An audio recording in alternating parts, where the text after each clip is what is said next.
Hi guys, welcome back to my channel. Teresa here. Welcome back and welcome back and welcome back, and thank you so much for clicking. As you can see, I'm just seated at the back of the backyard, and I said let me throw one video and see how it takes us, or like what we discuss. And today what I want to talk about is going to the embassy and the question you can expect at the embassy. So go to the embassy when you are over prepared. Be over prepared, guys. If you hear of something like you're told that there is an information or a document that you need to go with at the embassy, please put that document in place. It's not that heavy. I always told people when we were processing and we were in a group WhatsApp, and some people were like, "Oh, that document is not needed. Why should you carry it?" And I asked them, "Is it a sack of nails? Just carry it. If they don't need it, you just go back home with it. Yeah, just go with it, because at the end of the day, you might go there and they tell you they need it. Then what happens? You lose a chance, you know. So what you expect there are questions, and everybody has their own questions, and I want to brief you of what I was asked at the embassy. When you're coming with the DV lottery and you have a host here, please get to know your hosts. Get to know them. Get to know their children. Get to know if they are married. Get to know what work they are doing, where they are working at.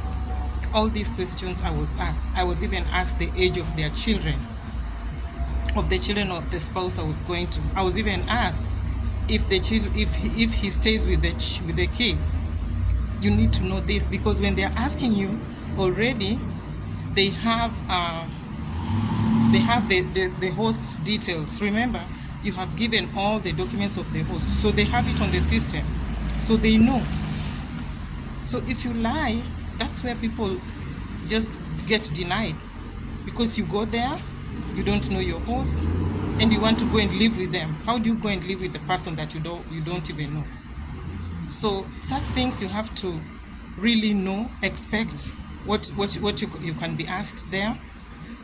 Sometimes somebody just throw a question like, do you have kids? They already know, because of obviously it's in the system. You had already put that in place when you were applying.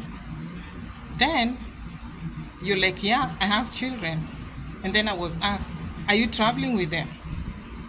They know very well I'm not supposed to travel with my children, because my children were over 21 years. So they just jangling your mind, and they want to see what you can say, okay? And they want to know, to see if you know what you're doing. I said, no, I'm not traveling with them. They said, why? They asked me, why are you not traveling with them? And I started explaining. And you have to get your answers on the fingertips. You know, you have to have your answers on your fingertips, so that when you ask something, you know what you're answering. Yeah. So I told them I'm not traveling with them, and they asked me why, and I said it's because they're over 21 years, and according to the law, I'm not supposed to travel with them. I should go when I arrive and I settle down. In a span of 6 months, I can go ahead and apply for them, file for them a petition, and then they can follow me afterwards, after they get their visa. So you can explain some questions, or you can be brief. It will depend with how they throw that question on you, because they're like, why are you not traveling with them? So in that case, you have to explain. If they ask you, do you have children? Just say no or yes, and be quiet and wait for the next question. Are you traveling with them? No, I'm not traveling with them. Why? So that time you can explain why you're not traveling with your children.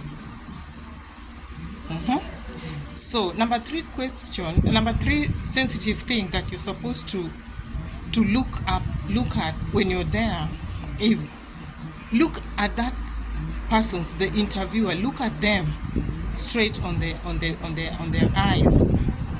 Don't look side and look down. When you do that, they think you're lying. That's what America is.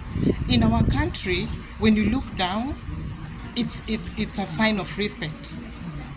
But in America, if you look down when somebody is talking to you, that's a sign of like you're trying to hide something. So I didn't say that you protrude your eyes straight on that person. No, there's a way you look at somebody, and when you're answering the questions, you know what you're doing, or you know what you're answering. Okay? So those are things you need to really get to know before you go there, and be confident. Okay?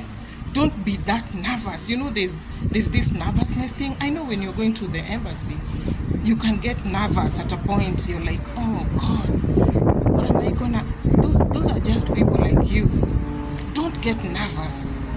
You see, there are some people that get nervous until they're shaking. I'm one of them.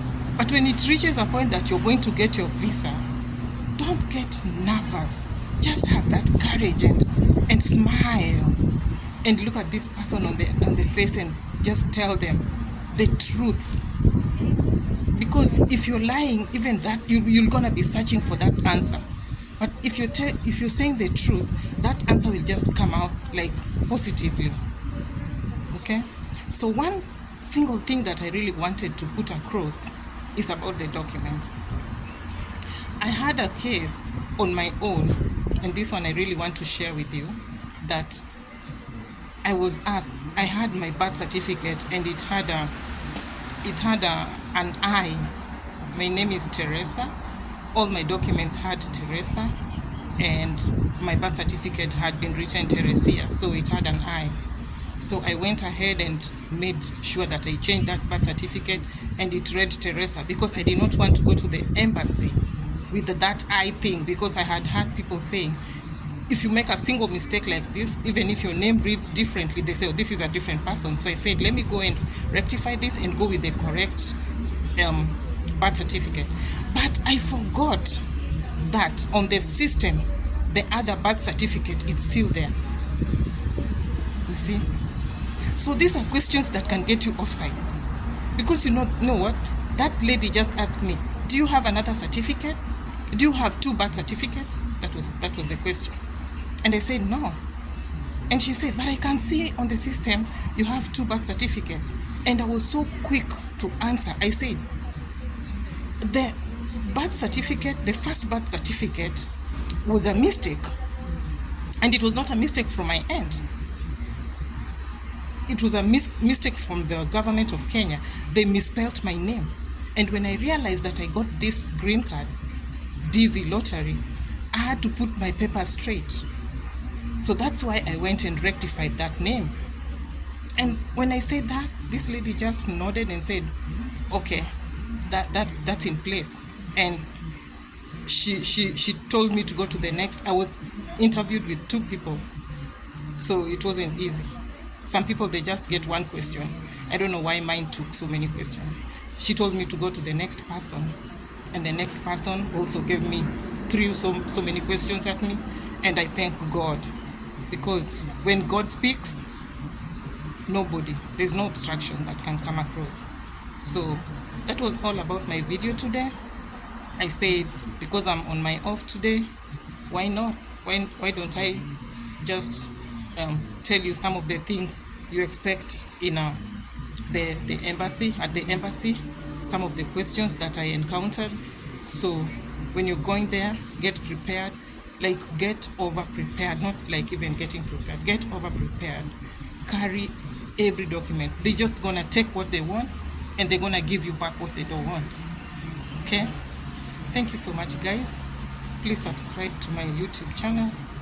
I promise to come back with more videos. We're gonna be in this together, and most likely at the end of my video, I always want to remind you to go and fill in this thing. For those people who want to come to America with the DV lottery, go and fill it in. It's starting on the 4th of October. Thank you so much. God bless you, and have a Good night, good evening, good day, wherever you guys are watching me from. Thank you. Bye.